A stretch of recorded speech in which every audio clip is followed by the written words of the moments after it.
Cette enquête, qui avait déjà été initiée sous le régime procédural de la recherche d'une personne disparue, se poursuit actuellement en flagrance du chef d'enlèvement et de séquestration et est confiée au service de police de Brive et à la police judiciaire de Limoges.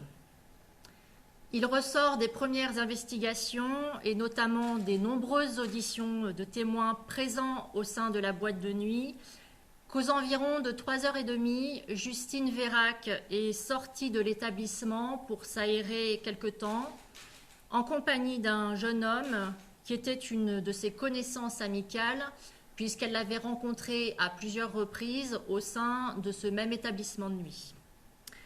Cet homme, qui est la dernière personne à avoir vu Justine Vérac, a été placé en garde à vue hier à 9h45 dans les locaux du commissariat de police de Brive. Des perquisitions ont été menées au sein du domicile de l'intéressé ainsi que dans son véhicule.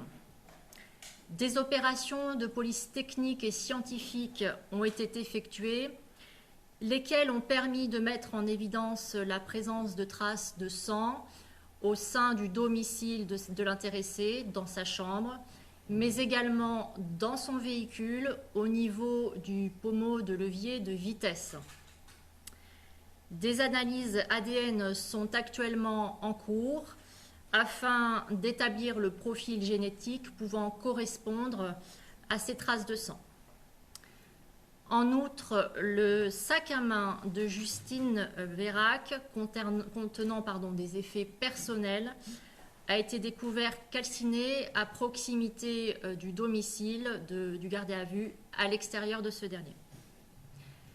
La garde à vue du mis en cause a été prolongée pour une nouvelle période de 24 heures et les auditions de nombreux témoins se poursuivent encore. D'importants moyens ont été mobilisés pour tenter de retrouver Justine Vérac, notamment et dès lundi soir, le recours à des équipes cynophiles, mais également un survol de la zone de disparition par un hélicoptère de la gendarmerie nationale. Cet après-midi, une battue a été organisée aux alentours du domicile du gardé à vue. 80 gendarmes et policiers ont procédé à un ratissage de la zone, aidés d'un chien pisteur spécialisé dans la recherche des personnes. En outre, en raison de la présence de plusieurs plans d'eau à proximité immédiate du domicile de la personne qui est actuellement gardée à vue, plusieurs équipes de plongeurs sont également engagées pour sonder les lieux. Un hélicoptère et un drone munis de caméras thermiques ont également procédé à un nouveau survol de cette zone. Contrairement à de fausses rumeurs qui ont pu prospérer en marge de cette enquête, le placement en garde à vue d'une seconde personne n'est absolument pas confirmé. De même, il a pu être indiqué que le téléphone de Justine Vérac avait été retrouvé dans la chambre de l'homme qui est actuellement placé en garde à vue, ce qui n'est pas le cas. Les investigations se poursuivent à ce stade sous l'autorité du parquet de Brive-la-Gaillarde et à l'issue de la garde à vue qui se terminera demain matin.